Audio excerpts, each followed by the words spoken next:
கிறிஸ்துவில் பிரியமானவர்களே, ஆண்டவராக இயேசு கிறிஸ்துவின் நாமத்திலே உங்களை வாழ்த்தி ஆசீர்வதிக்கிறேன். இந்த நாளுக்கு இந்த தேவன் நமக்கு அருளி இருக்கும் ஜீவ வார்த்தை ஆதியாகமத்தின் புஸ்தகம் 8ஆம் அதிகாரம் 1ஆம் வசனத்தில் இருக்கிறது.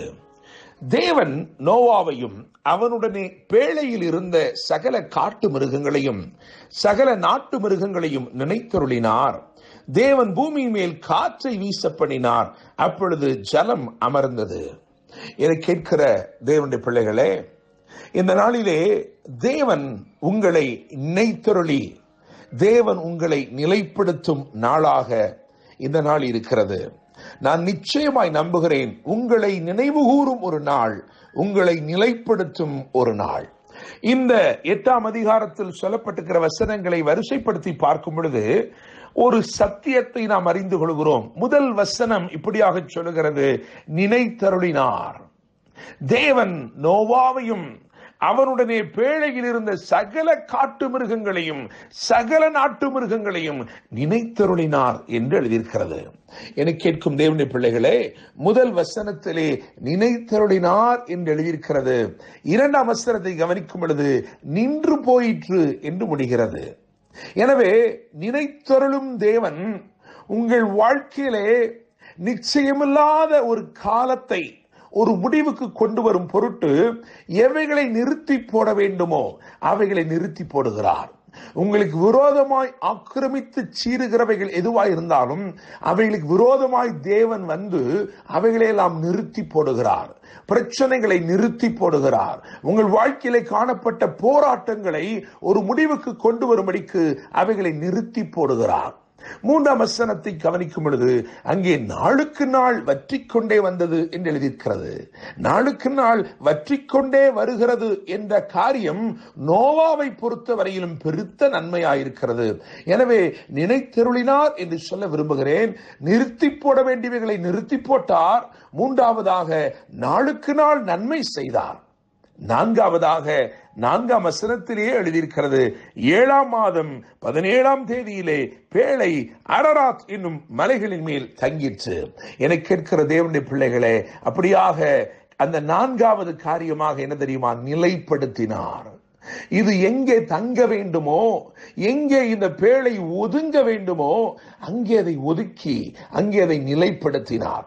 என கேட்கிற தேவனுடைய பிள்ளைகளே, எனவே நினைத்தருளினார். நிறுத்தி போட வேண்டியவர்களை நிறுத்தி போட்டார்.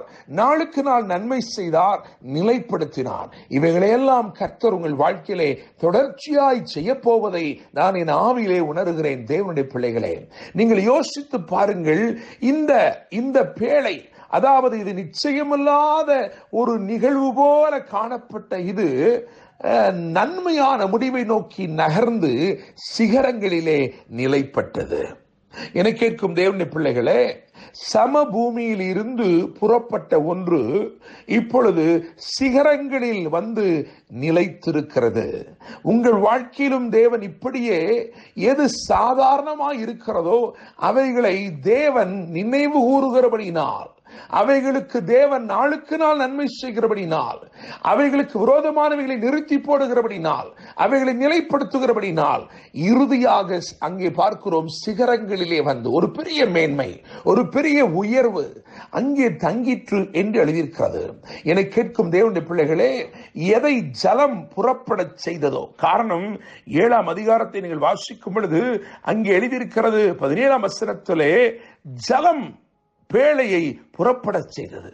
ஜலப்பிரளயம் 40 நாள் பூமியின் மேல் உண்டான போது ஜலம் பெருகி பேழையை கிளம்ப பண்ணிற்று என்று எழுதியிருக்கிறது. அது பூமிக்கு மேல் மிதந்தது என்றும் எழுதியிருக்கிறது.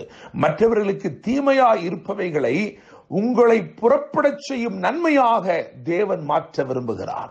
மற்றவர்களுக்கெல்லாம் அந்த ஜலப்பிரளயம் தீமையாயிருந்தது, ஆனால் பேழையை புறப்பட செய்கிற, பூமிக்கெல்லாம் மேலே மிதக்க செய்கிற நன்மையாயிருந்தது.